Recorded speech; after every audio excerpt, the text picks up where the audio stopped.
Pessoal, espero que vocês estejam bem. Tá começando aí um novo episódio do podcast Vale de Deus. E hoje a gente vai falar de um cara, assim, ele tá no meu top 5 Pessoal. Novo Testamento facilmente. Facilmente. É uma pessoa assim muito especial. E, né, não sou só eu que estou falando. Segundo Jesus, né, Lucas 7:28, Jesus fala que dentre os nascidos de mulher não há nenhum maior que João Batista. Esse é o nosso tema de hoje. E, né, pensando, antes da gente começar esse tema, em uma forma da gente fazer uma oração e se preparar para que tudo isso seja vontade de Deus, né?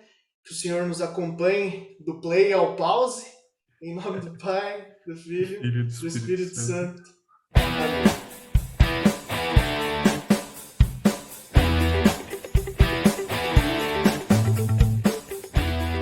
Muito bom, Marquinhos.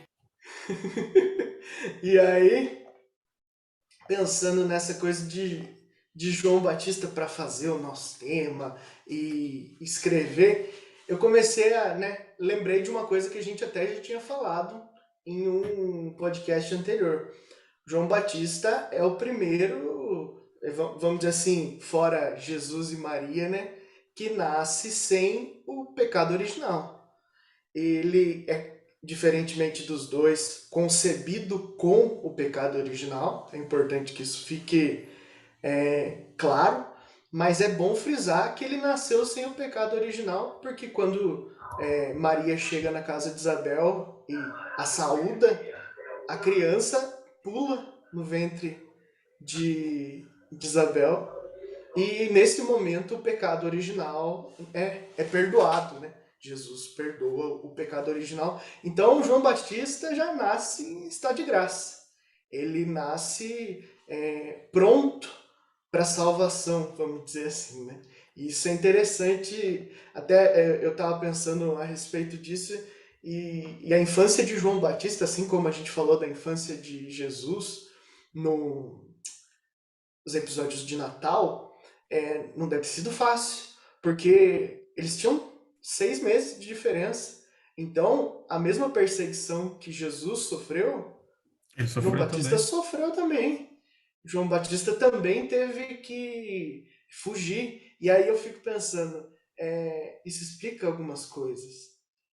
Por que João Batista pregava no deserto, ficava em lugares isolados?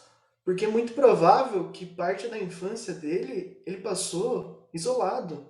Cresceu ali no deserto, escondido. Historiadores falam, né, que Isabel levou João Batista. Tem até uma caverna lá que é atribuída ao lugar em que João Batista ficou enquanto ele estava sendo perseguido por Herodes, né? Perseguiu todas as crianças nessa época, os recém-nascidos, mas ele volta. Eu acho interessante isso, que ele volta porque João Batista tinha um conhecimento grandioso sobre a Torá, né, o Antigo Testamento em Sim. geral.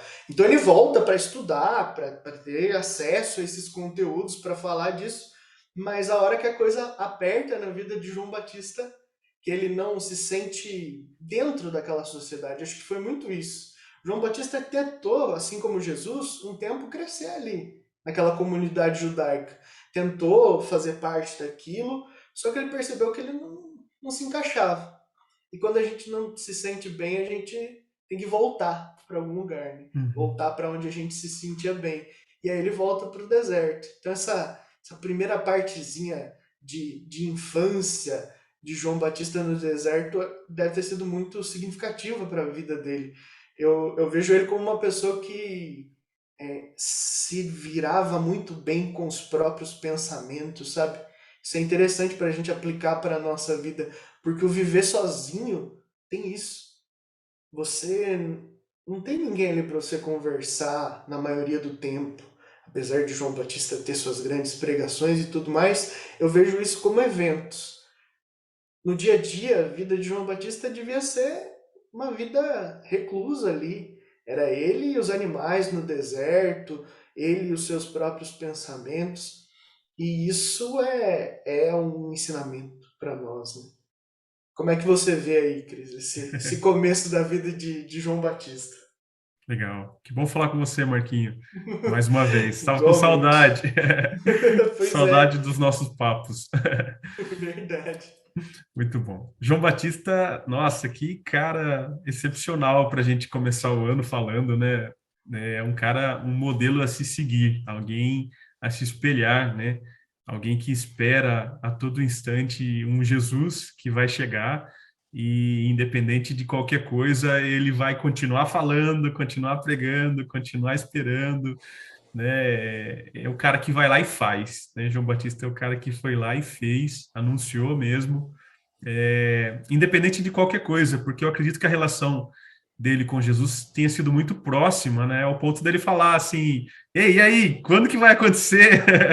Tá demorando demais", né? Eu acredito que João Batista tinha essa intimidade com Jesus e, e mesmo assim saber esperar, né? Saber, né, continuar falando dele, continuar pregando Jesus, independente de qualquer coisa.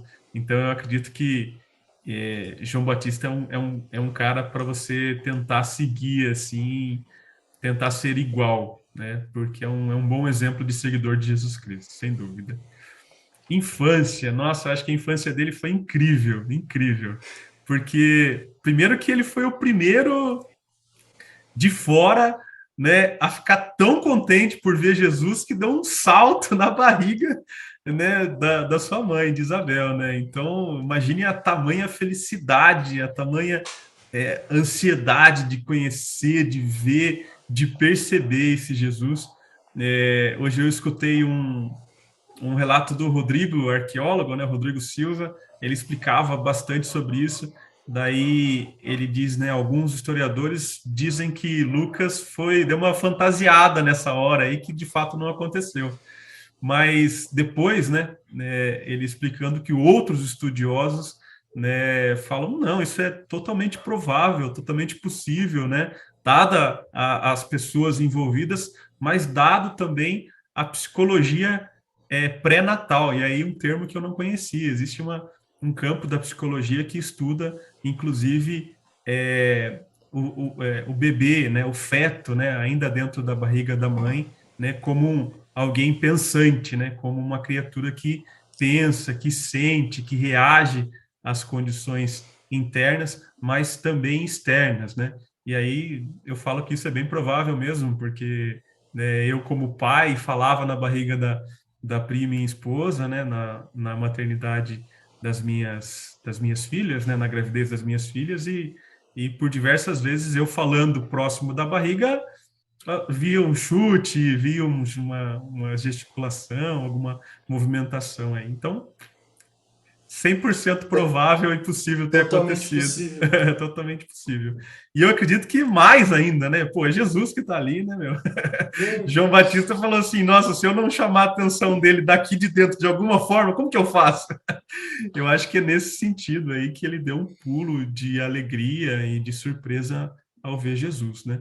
E aí a E o vida dele. relato de Lucas é bem assim, né? O relato é: quando a saudação chegou aos meus ouvidos, a criança em meu ventre saltou de alegria. Não é um negócio, Exatamente. quando Maria chegou na casa, quando Maria abriu a porta. Poderia ter sido, mas não Uhum. foi. Ele fala, Uhum. quando a saudação chegou. Então, assim, a criança, ela sente o que a mãe sente. Isabel sentiu. Ah, é o É, meu salvador. João sentiu junto. é, Tem todo sentido, tem toda exatamente. coerência, né? Exatamente. E eu acredito que isso é um reflexo do que estava por vir também, né? Daquilo que João Batista ia a vida toda trabalhar, né? Como servo, né, de Jesus, né? A serviço de Jesus, né? E preparando o caminho mesmo, né? Que isso é que é mais importante, porque ele não ficou só esperando, né? As vontades de Jesus e não, muito pelo contrário, ele foi preparando, né? E aí ele João Batista porque ele pregava um batismo de arrependimento. Então isso é o mais interessante, né? Ele convertia todos aqueles que estavam à sua volta da forma dele, nas profecias, nas pregações, no fazer, no viver, ele pregava esse arruma a sua casa, né? Arruma, endireita as estradas, porque vai passar alguém muito melhor, muito maior do que eu, que eu tenho certeza que vai ser mais importante aí para as nossas vidas. Então, vamos arrumar a nossa casa. Então, esse era o João Batista, aquele que esperava, né, a vinda do Messias, o trabalho do Messias, mas que não ficava só esperando, não, que ia fazendo também. Então, isso é muito interessante.